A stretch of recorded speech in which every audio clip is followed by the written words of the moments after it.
The president-elect made it very clear when he was campaigning what issues were really important to him, and those fell in line with what the American people saw as being top of mind too: securing our border, improving this economy, making this country safer again. How do you see him accomplishing these things as soon as he's sworn in? Step number one is his appointments to the White House staff and his nominees. If you look at the list of the people that he has announced he's going to be bringing into the cabinet and to the White House, they reflect people or policy. And so this is a group of people that are dedicated to making sure that he's going to get that agenda done. And you can look at any one of these topics. Look at the border, the fact that we have Tom Homan and Kristi Noem who are going to be heading that up. You look at keeping our communities safe and the fact that we have Pete Hegseth and, you know, we're going to be strong enough around the world. We've got Mike Waltz. We've got Elise Stefanik. You know, think about Pam Bondi and Kash Patel at the FBI. Just across the board, the caliber of the nominees that he has announced, the people that he's putting into place in his White House, led by Chief of Staff Susie Wiles, they're going to be able to implement this agenda. And you nailed it, right? It is restore the southern border, rebuild the economy, keep the world safe, and make sure that America is able to protect our interests at home and abroad. This is the group that's going to be able to get that done. Yeah, you mentioned Kristi Noem and Tom Homan. Kristi Noem was one of the first people that he came out and decided to nominate for that position. Why is she the best person to secure our border? Well, I think that she understands. As a governor, she understands how to run a state, how to run multiple different agencies. She's going to have multiple different agencies within the Department of Homeland Security. And she has a rock-solid commitment to America first and understands how important protecting our border is and how important protecting this entire country is going to be. So with Trump being in his second term, about to be in his second term, what is the future of the Republican Party after he leaves office? How do you keep this America First vision alive in a post-Trump era?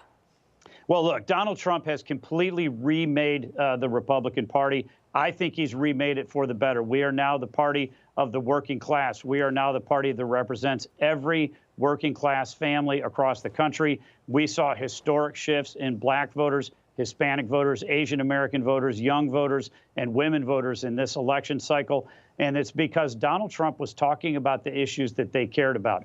Republicans won up and down the ticket all across the country because they were the ones who heard what people care about, put solutions on the table, and campaigned relentlessly on it. And as long as the Republican Party continues to fight for every American family, we are going to be a majority party, and we're going to have this agenda moving forward.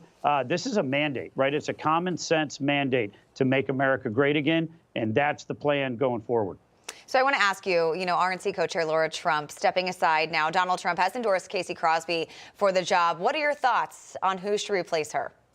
Well, Casey Crosby is absolutely a fantastic lady. She's been a tremendous partner with us. She's been the treasurer here at the RNC. She's a National Committee woman from Kentucky.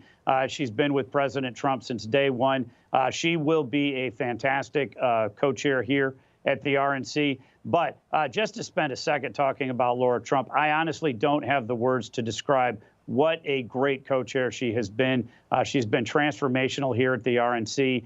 She has an absolutely bright future ahead of her. No matter where she goes, what platform she's going to be working on, she will always work to advance Donald Trump's interest. She did more to help the RNC and help Donald Trump than anybody around the country. And I'm just grateful for the opportunity I've had to work with her. And real quick, you mentioned a bright future ahead of her. Do you see her as being the next senator from Florida?